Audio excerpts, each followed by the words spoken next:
Alors bonjour chers choisis de Jésus. Alors me voici à l'étranger, je suis en France là pour les fêtes. Je suis heureux d'être avec vous malgré tout pour poursuivre sur notre réflexion autour de l'Avent. Aujourd'hui je vais intituler ce Facebook Live « Le temps de la contemplation ». Si vous vous souvenez bien, la semaine dernière, c'était le temps de la nouveauté, l'Avent comme étant le temps de la nouveauté. Aujourd'hui, nous allons voir l'Avent comme étant le temps de la contemplation. Alors, je vais commencer par un extrait, une pensée du jour, le message 4 du deuxième volume, qui dit ceci. « Laisse-toi guider par ma main. Tourne ton regard vers le Père. Contemple avec moi sa tendresse pour t'utiliser alors qu'il pourrait bien agir seul. Contemple sa miséricorde pour t'utiliser sans que tu sois devenu parfait. » Eh bien, cette pensée du jour, extraite donc du message 4 du volume 2, m'interpelle de plus en plus à chaque fois que je reçois des personnes à la recherche d'une aide dans leur vie. Le Seigneur prépare mon cœur, le forme et le transforme pour mieux le maîtriser. Eh bien, ces personnes viennent me voir parce que, tout simplement parce que je suis coach et que je suis accompagnateur spirituel aussi. Je suis frappé par le choix de la divine providence de les conduire à moi, toujours. Ça me dépasse un peu d'ailleurs. Qui suis-je pour les aider au final? Alors je dis à Jésus, c'est toi qui as déposé dans le cœur de cette personne de venir à moi, eh bien c'est toi qui l'accueilleras et qui lui donnera ce dont elle a besoin. Et moi, me voici pour te servir, je fais tout avec toi. En faisant cela, moi, ça m'aide beaucoup parce que j'ai un poids qu'il m'enlève et puis je ne suis finalement plus que son instrument. Alors, je me laisse guider. J'écoute ce que la personne veut me dire. Je suis attentif aux pensées qui montent en moi. Quand elle a fini de parler, je lui partage ce qui est monté en moi et un dialogue s'installe. Je m'arrête lorsque plus rien ne monte en moi. Je suis à chaque fois émerveillé par l'apaisement de la personne. Et je découvre la tendresse de Dieu envers la personne, et moi aussi d'ailleurs, et envers moi. Et aussi, je découvre sa miséricorde envers cette personne et envers moi aussi. Je reçois autant de cette rencontre que la personne qui est venue me voir. Et je vis chacune des rencontres de cet ordre comme une retraite à laquelle le Seigneur m'invite. J'entre dans cette retraite simplement parce que le Seigneur a envoyé une personne vers moi et que je lui ai donné mon oui total, inconditionnel et irrévocable, sans attente, et je suis toujours comblé. Et la personne repart toujours apaisée. C'est extraordinaire. Ça me dépasse complètement. Comme la Vierge Marie, je garde ces rencontres dans mon cœur et je les médite et je contemple l'agir de Dieu en moi, autour de moi et à travers moi. Je suis, comme je viens de dire, dépassé par sa tendresse et sa miséricorde. Alors voilà, reprenons cette pensée d'il y a quelques jours, c'est issu du message 4 du volume 2. Laisse-toi guider par ma main. Tourne ton regard vers le Père. Contemple avec moi sa tendresse pour t'utiliser alors qu'il pourrait bien agir seul. Contemple sa miséricorde pour t'utiliser sans que tu sois devenu parfait. Voici donc les leçons que j'en retire. Le temps de la contemplation, c'est le temps de regarder attentivement les trois premiers mystères joyeux, de les considérer par la pensée pour en faire un examen attentif. Le temps de la contemplation, c'est aussi tenir compte de la parole de Dieu et de la peser pour voir la place que nous lui avons donnée et que nous lui donnons et que nous lui donnerons dans notre vie. De même que nous posons un regard attentif lorsqu'on fixe une étoile, un astre, pour mieux le distinguer, de même la dynamique de la contemplation. Fixons notre regard pour distinguer ce que la parole de Dieu veut nous dire aujourd'hui. Eh bien, en ce temps de l'Avent, laissons Jésus guider notre attention vers Maman Marie. Et tournons aussi notre regard vers le Père. Regardons attentivement sa tendresse pour utiliser Maman Marie. Le Père envoie son ange car il est impossible de voir la face de Dieu. Les paroles de l'ange sont remplies d'affection et donne à Marie la pleine mesure de ce qu'elle est, la pleine de grâce. L'amour du Père se déploie en long et en large, en Marie. Il se développe, il s'amplifie, il l'embrasse totalement au point de rendre Marie apte à accueillir la semence divine et de la laisser grandir et agir en elle, autour d'elle et à travers elle. Que ce soit au moment de la visitation, que lors de son retour à Nazareth, en gardant le silence sur sa condition et devant le cœur blessé de Joseph.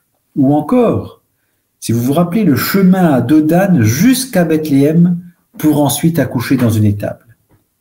Le Père a comblé Marie des grâces nécessaires pour remplir sa mission. Il a usé de délicatesse pour sauvegarder Marie. Il a envoyé de nouveau son ange pour intervenir auprès de Joseph. Il est passé par Marie pour préparer Jean-Baptiste. Il a déposé dans le cœur d'Élisabeth, au moment opportun, la reconnaissance qu'elle se trouvait en présence de la mère de son Seigneur, alors que Marie n'a pas dit un mot sur sa condition. C'est extraordinaire.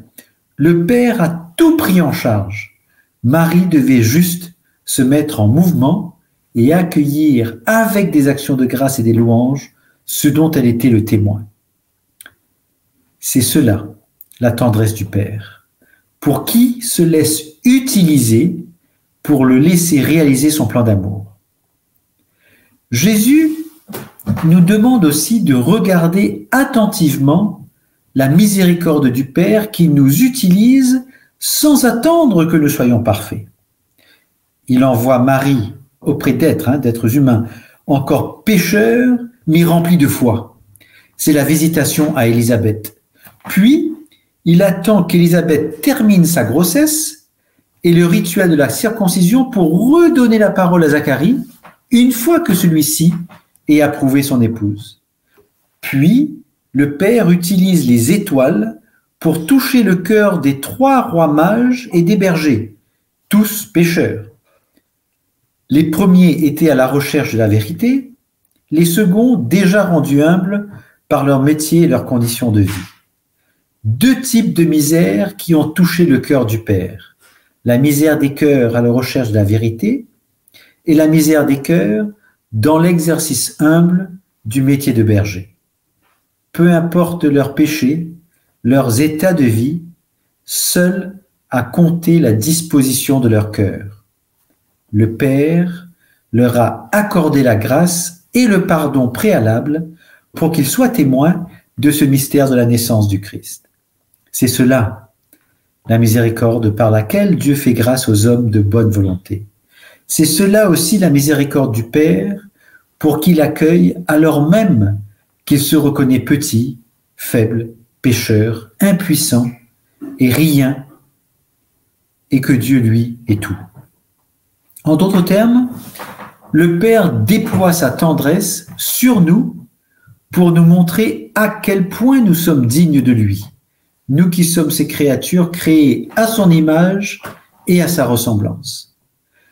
Le Père déploie sa miséricorde sur nous pour nous montrer qu'il n'y a pas d'état de vie qui puisse le dissuader de croire en nous.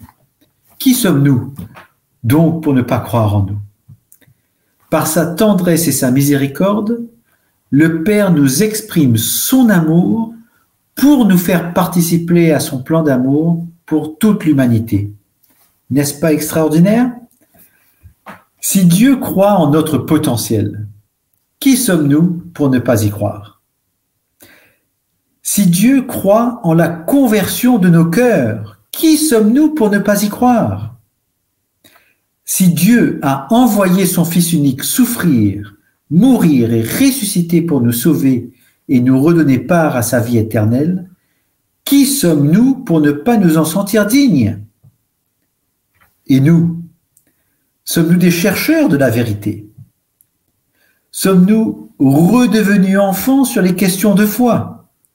Sommes-nous disposés à nous laisser surprendre par le Seigneur? Sommes-nous disposés à regarder les signes des temps? Sommes-nous disposés à voir Dieu là ou nous ne l'attendons pas? Notre cœur est-il disposé à l'esprit du mystère, c'est-à-dire à se laisser pénétrer de l'action de Dieu dans notre vie pour déballer ces cadeaux de Dieu, pour mieux connaître, aimer et honorer le Père, lui donner en toute confiance notre oui total, inconditionnel et irrévocable, sans jamais oser imaginer qu'il pourrait nous desservir. En croyant fermement qu'il fait tout concourir à un nouveau bonheur, une nouvelle joie et une nouvelle paix que nous n'avons encore pas connue. Eh bien, je propose, pour terminer cet enseignement, une petite prière. Peut-être que nous pourrions la réciter ensemble. Alors, merci Nancy. Eh bien, commençons. Seigneur, alors que tu pourrais te passer de nous, par ta tendresse, tu nous rends participants de ton plan d'amour. Par ta miséricorde, tu t'appuies sur nos imperfections pour réaliser ton plan d'amour et parfaire ta création en nous. Merci de ne pas regarder nos péchés, mais la foi de ton Église. Merci de ne pas regarder notre impuissance, mais notre potentiel. Merci de ne pas regarder notre faiblesse, mais ta force qui peut se déployer en nous, autour de nous et à travers nous. Merci de ne pas regarder notre péché, mais le sang versé par ton Fils Jésus-Christ et ses saintes plaies. Merci de ne pas regarder notre petitesse, mais la grandeur de ton amour pour nous et ta relation d'alliance avec nous. Doux Père, je donne mon âme et mon cœur à Jésus et à Marie, et par leurs 5 cœurs unis, je te donne mon oui total, inconditionnel et irrévocable. Amen. Eh bien voilà. Merci d'avoir encore une fois été là. J'espère que ça vous a plu, tout simplement. Peut-être pourrions-nous consacrer un petit moment à vos commentaires. Alors Caroline nous dit « Amen, Alléluia, merci Seigneur. Aujourd'hui tu m'as demandé de me mettre en action et de te rechoisir en premier dans ma journée. » C'est beau Caroline, c'est très très beau. Et du coup, nous aussi, parce que vous écrivez, nous avons envie, nous aussi, de redéfinir peut-être notre priorité dans la vie. Quelle est notre priorité dans notre vie? Ne serait-ce pas le Seigneur, Jésus, son amour, devenir l'amour, tout simplement, et le laisser nous aimer. Merci Caroline. Alors Fabiola nous dit « Oui Seigneur, guide-nous dans notre vie et nous reflète. Merci Maman Marie pour tant d'amour, de douceur, de tendresse, de prier, d'intercéder sans cesse auprès de Jésus pour nous, avec toute l'humanité. » Eh bien oui, profitons du guide que Jésus représente pour nous à travers son Esprit Saint. Profitons également de la Vierge Marie qui, en tant que mère, eh bien, va accueillir et présenter toutes nos prières à Jésus et avec Jésus au Père, qui naturellement ne pourra pas les refuser. Donc peut-être pouvons-nous nous laisser inspirer par la Vierge Marie sur la manière dont nous pourrions formuler nos prières, plutôt que d'aller toujours dans notre formulation à nous-mêmes. Comment nous formulerions-nous nos prières si nous nous laissions peut-être inspirer, si nous méditions sur la Vierge Marie, si nous méditions sur la tendresse et la miséricorde du Père, si nous tournions notre regard vers Jésus tout simplement, et sur cette naissance qui approche, sur ces 3 premiers mystères joyeux que sont l'Annonciation, la Visitation et la naissance de Jésus-Christ. Laissons-nous peut-être inspirer. C'est le temps de la contemplation. Bonsoir Guy, merci pour tes beaux messages et bonne soirée à tous. Merci Daniel, je te les redonne en retour. Et moi j'accueille pour les donner au Seigneur, lui offrir en ton nom et puis au nom de tous ceux et celles qui ne croient pas, qui n'espèrent pas, qui n'adorent pas, qui ne l'aiment pas, tout simplement. Merci encore. Bonheur Capette nous dit « Comment avoir la puissance de Dieu ?» C'est une très bonne question. Eh bien, la puissance de Dieu, nous l'avons déjà en nous dès l'instant que nous avons été baptisés et confirmés. La puissance de Dieu, nous l'avons en nous. qu'est-ce qui nous empêche, finalement, si je peux me permettre de modifier un peu la question, qu'est-ce qui nous empêche d'utiliser cette puissance? Eh bien, il me paraît plusieurs choses. La première, c'est que eh bien, nous avons tendance à détourner cette puissance envers nous. C'est pour ça que dans Zacharie 4:6, si vous vous rappelez bien, il est écrit « Ni par puissance ou par force, mais par l'Esprit du Seigneur ». Ne comptons pas sur notre puissance ou notre force, faisons appel à l'Esprit du Seigneur. Et du coup, l'Esprit du Seigneur, dès lors que nous reconnaîtrons notre faiblesse, notre petitesse, notre impuissance, eh bien, l'Esprit du Seigneur prendra sa place et fera, justement, comme le dit saint Paul, de notre faiblesse, une force extraordinaire. Il pourra déployer sa puissance en nous, autour de nous et à travers nous. Ça, c'est un premier point. Il me semble qu'un deuxième point, sur le fait que nous ne savons peut-être pas bien discerner cette puissance de Dieu, eh bien, c'est que nous avons tendance aussi parfois à mêler un peu ce que nous voudrions pour notre propre confort et ce que Dieu désire. Quelle est sa volonté? Quelle est sa volonté pour nous, en nous et autour de nous?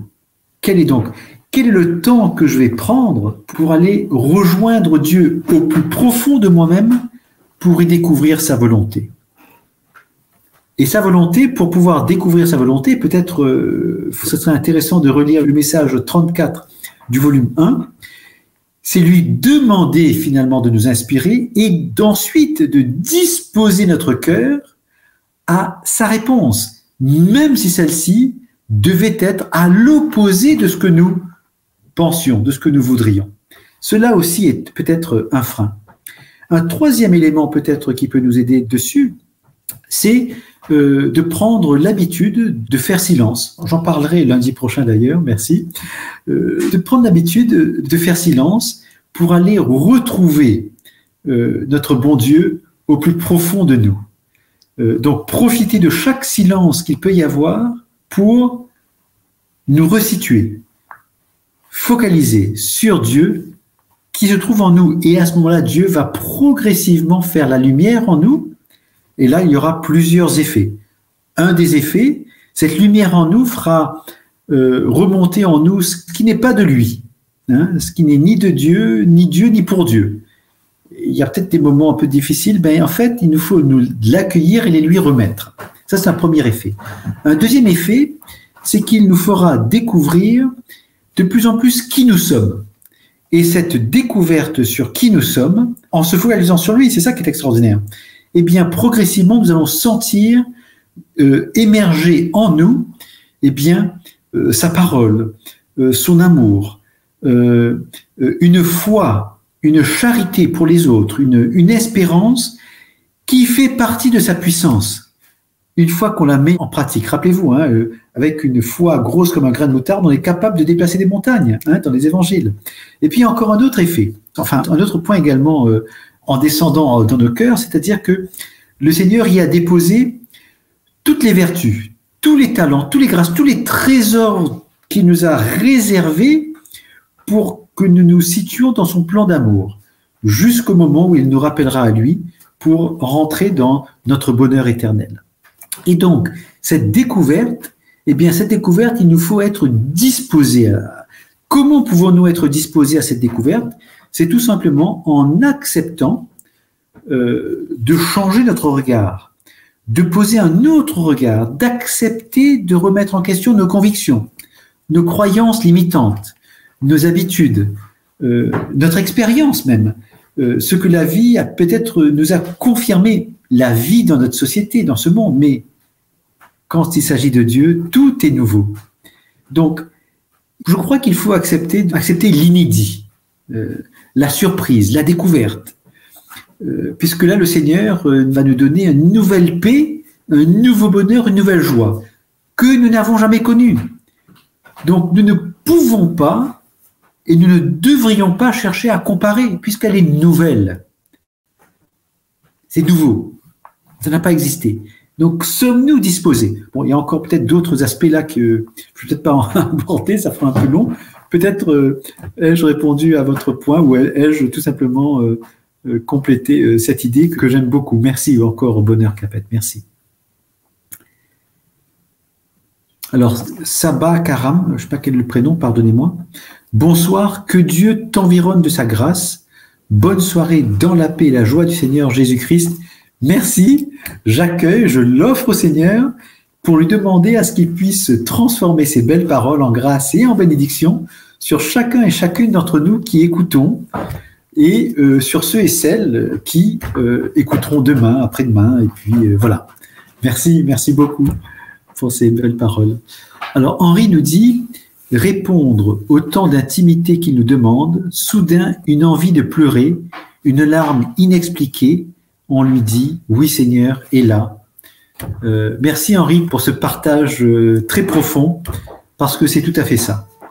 Parfois, nous allons être remplis d'une telle émotion, il va y avoir quelque chose dans cette profondeur qui vont nous rejoindre et que nous n'avons jamais expérimenté auparavant. Et cette jointure-là, ce pont qui s'installe, eh bien, c'est comme s'il y avait un relâchement qui, et le corps, eh bien, va réagir à ce relâchement par une émotion, un sentiment, des larmes qui vont couler, qui pourrait très bien devenir un charisme de larmes d'ailleurs, pourquoi pas. Certaines onctions vont commencer à prendre place. Et ce sont des moments comme cela dans lesquels il faut, je crois, il faut s'arrêter, il faut laisser le Seigneur agir, il faut peut-être laisser remonter en nous une parole de la Bible, un message, pour que cette onction de l'Esprit Saint soit en capacité de s'inscrire en nous, vraiment, de s'ancrer en nous. Il faut lui laisser la place, cette place-là. Ce sont des moments exquis, mais les choses ne se passent pas toujours par les sens. Mais c'est vrai qu'au départ, le Seigneur, pour nous séduire, il va passer par nos sens. Mais après, nous allons expérimenter sa présence sans sens. Donc, sans les sens, ça va être quelque chose d'autre. Et c'est important d'y aller. D'accord? Sinon, on devient dépendant de nos sens et cela est un danger. Cela est un danger. Peut-être qu'en début d'année, je pourrais parler de ce sujet. Peut-être. On verra. On laissera ça, on remettra ça entre les mains du Seigneur. Merci, Abba, Papa Dieu, pour tes ambassadeurs de ton amour avec et en Jésus éternellement. Merci, Rachel. Eh bien, je partage votre prière et je l'offre aussi avec vous. C'est gentil. Bon, eh bien, écoutez, ça va faire 25 minutes qu'on est ensemble. Je ne sais pas s'il y a vraiment encore des questions particulières auxquelles je pourrais répondre, mais sinon, je vous donne rendez-vous lundi prochain et pour la troisième partie de l'Avent. Lundi prochain, le titre sera le temps du silence, action de grâce. Silence-action de grâce. Voilà, ça sera le titre de mon Facebook Live de lundi prochain. Nous aurons vu le temps de la nouveauté, le temps de la contemplation aujourd'hui, et on terminera par le temps du silence, action de grâce. Merveilleux. Extraordinaire. Enfin, moi, ça me transporte tout ça. Alors, je vous invite donc à vivre cette semaine dans le temps de la contemplation, à rentrer un peu dans la signification, dans l'étymologie de miséricorde, de tendresse, de contemplation. J'ai abordé un peu aujourd'hui, là. Voilà. Et puis voilà. Écoutez, je vous confie à la Vierge Marie, je vous confie à Saint Joseph et je vous confie à Jésus en lui demandant de faire descendre sur vous son Esprit Saint et toutes les onctions possibles et inimaginables pour cette semaine de contemplation. Merci et donc à lundi. Au revoir. Allons vers Marie en attente de la venue du Soleil.